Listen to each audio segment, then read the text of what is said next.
Hello everyone, my name is Manish. मैं इस video पर बात करने वाला हूँ मासिक आकलन छत्तीसगढ़ बोर्ड कक्षा 8वीं विषय हिंदी का उत्तर इस वीडियो पर बताने वाला हूँ। तो स्टूडेंट, वीडियो को लाइक, शेयर और यूट्यूब चैनल को सब्सक्राइब कर ली। इसका पीडीएफ वेबसाइट पर मिलेगा, लिंक डिस्क्रिप्शन पर। गूगल पर सर्च करें परमेश्वरी मैम, वहाँ से इस पीडीएफ को डाउनलोड करें। माह अगस्त monthly assignment class 8 subject Hindi question paper प्रश्न पत्र के साथ इसका उत्तर देखेंगे। पूर्णांक रहेगा 25 अंकों का। समय दिया गया है 40 मिनट में पेपर को पूरा करना है। सबसे पहले यहाँ पर पूछा गया वस्तुनिष्ठ प्रश्न, ऑब्जेक्टिव प्रश्न। तो पहला प्रश्न, हाथ पीले करना, ये मुहावरा है। इसका अर्थ क्या है? पीलिया होना, पीले रंग हाथों में लगाना, विवाह करना, होली खेलना। तो इस मुहावरे का अर्थ होता है, भावार्थ होता है विवाह करना। हाथ पीले करना मतलब होता है आपका विवाह करना। नाटा, नाटा यानी कि बौना होता है। नाटा का विलोम शब्द होगा छोटा, मोटा, खोटा, ऊंचा। बौना यानी कि जो छोटा होता है उसी को नाटा कहा जाता है, यानी कि जो छोटा यानी कि नाटा। तो इसका हो जाएगा ऊंचा, नाटा का हो जाएगा ऊंचा, नाटा यानी कि बौना। उसके बाद है आपका नियमित का अर्थ होगा। नियमित का क्या अर्थ होगा इसको बताना है। प्रतिदिन, सुबह, दोपहर, दिन भर। नियमित का मतलब होता है प्रतिदिन, रोजाना। तो ये आपका ऑब्जेक्टिव प्रश्न का उत्तर रहेगा। वस्तुनिष्ठ का पहले में आएगा आपका विवाह करना, दूसरे का होगा ऊंचा, तीसरे का होगा प्रतिदिन। फिर आपका अगला प्रश्न यहाँ पर देखते हैं, अति लघु उत्तरी प्रश्न। इब्राहिम गारदी कौन था? तो इब्राहिम गारदी मराठों का सेनापति था जिन्होंने युद्ध में भाग लिया था। फिर आपका देखते हैं यहाँ पर पांचवा प्रश्न, संजू की दीदी ने पिकनिक में क्या करतब दिखाया? तो इसका उत्तर हम लोग नीचे की ओर पूरा देखेंगे। आग का पर्यायवाची होता है अग्नि और ज्वाला।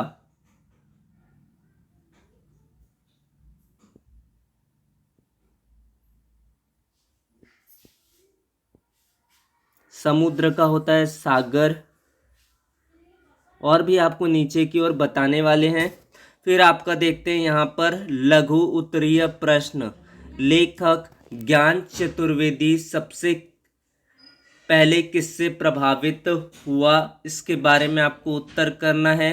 फिर आपका आठवां, ई उपसर्ग जोड़कर 3 शब्द बनाइए। नौवां प्रश्न दीर्घोत्तरी है, 5 अंकों का है। अंधविश्वास क्या होता है? तुम्हारे आसपास किस तरह के अंधविश्वास फैले हैं उनका सूची बनाओ।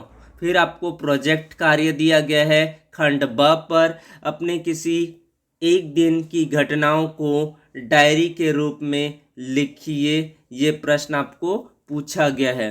अब देखते हैं इसका उत्तर। तो इब्राहिम गारदी कौन था? इब्राहिम गारदी मराठों का सेनापति था। उन्होंने 1761 में पानीपत के युद्ध में भाग लिया था। तो इस तरह से आपको उत्तर करना है।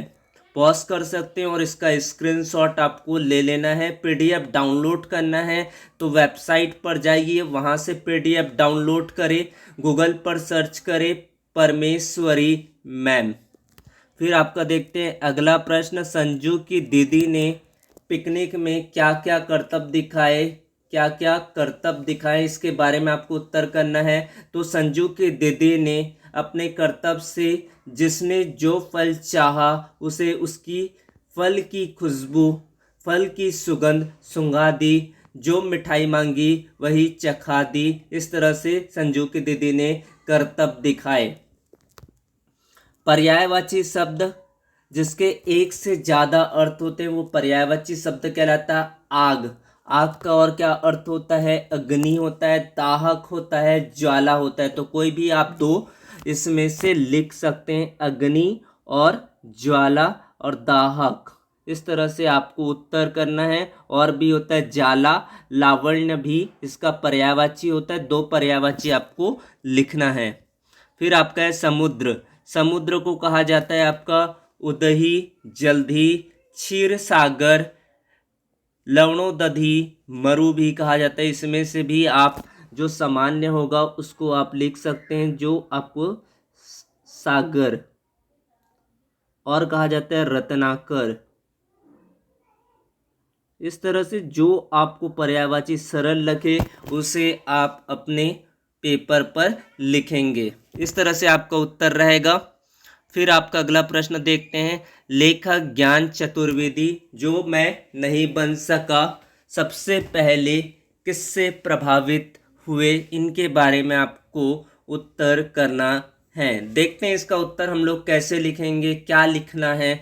लेखक डॉक्टर ज्ञान चतुर्वेदी सबसे पहले पेंटर को देखकर प्रभावित हुआ। किसको देखकर प्रभावित हुआ? पेंटर, जो पेंटिंग का काम करता है उनको देखकर प्रभावित हुआ। पेंटर को देखकर लेखक के मन में यह बात आई कि पेंटर का काम कितना अच्छा है, बोर्ड बनाओ और दिन भर टाकीज में रहो। इस तरह से आपका उत्तर रहेगा। इस तरह से आपको उत्तर पॉज कर लेना है, स्क्रीनशॉट ले लेना है। 8वां प्रश्न यहाँ पर देखते हैं। ई उपसर्ग जोड़कर आपको 3 शब्द बनाना है। तो ई से बन जाएगा ईश्वर, यानी कि प्रभु होता है, भगवान होता है। दूसरा है ईमान, ईमान दूसरा आप बना सकते हैं ईमान। तीसरा है ईर्ष्या, ईर्ष्या मतलब होता है लड़ाई और झगड़ा। ईमान मतलब होता है यानी कि किसी को मान देना, ईमान, ईमानदारी। फिर आपका 9वां प्रश्न है यहाँ पर, अंधविश्वास क्या होता है। इसको देखते तुम्हारे आसपास किस तरह के अंधविश्वास फैले हैं उनका सूची बनाओ।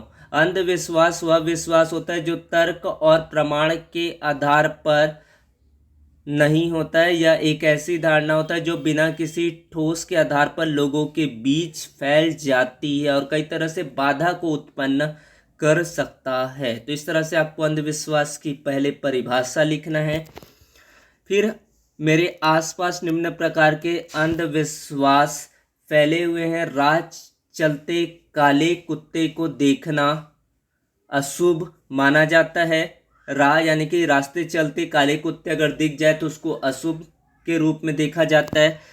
शादी के बाद पति पत्नी का एक साथ नहीं सोना चाहिए। इस तरह से विधवा महिला को तीज त्योहार पर नहीं जाना चाहिए। शनिवार को बाल नहीं काटना चाहिए, कटवाना चाहिए। घर में कांच का टूटना अशुभ है, ये माना जाता है। रात में खिड़की खुली रखना अशुभ माना जाता है। किसी भी चीज़ को उधार देना अशुभ है, किसी भी चीज़ को उधार लेना अशुभ है। तो इस तरह से कुछ प्रवृत्ति हैं जिनको अशुभ माना जाता है। इस बात तरह से आपको उत्तर करना है। बात करते हैं आपके 10वां यानी कि प्रोजेक्ट कार्य आपको किस तरह से पूर्ण करना है। अपने किसी एक दिन की घटनाओं को डायरी के रूप में लिखिए।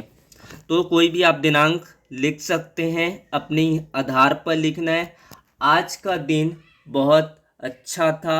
सुबह उठकर मैंने सबसे पहले अपने माता पिता को प्रणाम किया, फिर मैंने नाश्ता किया और स्कूल के लिए निकल गया। स्कूल में मैंने अपने दोस्तों के साथ खूब मस्ती की, हमने खेले, हंसे और बातें की। दोपहर में हमने खाना खाया और फिर दोपहर की झपकी ली। दोपहर के बाद हमने स्कूल में एक परियोजना पर काम किया। इस परियोजना में हमें एक ऐसा मॉडल बनाना था जो पानी को साफ कर सके। हमने मिलकर बहुत मेहनत की और आखिरकार हमें एक अच्छा मॉडल बना लिया। शाम को मैं घर आया और अपने माता पिता के साथ खाना खाया, फिर मैंने अपने दोस्तों के साथ खेला और शाम को सो गया, यानी कि रात्रि को सो गया। आज के दिन मैंने बहुत कुछ सीखा और खूब मज़ा किया। यह एक यादगार दिन था। इस तरह से अपने विचार को प्रस्तुत कर सकते हैं। तो thanks for watching video, subscribe the channel. Thank you so much, धन्यवाद। वीडियो को क्या करना है, ज़्यादा से ज़्यादा लोगों तक शेयर करना है ताकि ज़्यादा से ज़्यादा लोग इस तरह से विचार को अपने याद कर सकते हैं और अपने पेपर को बेहतर कर सकते हैं। Thank you so much.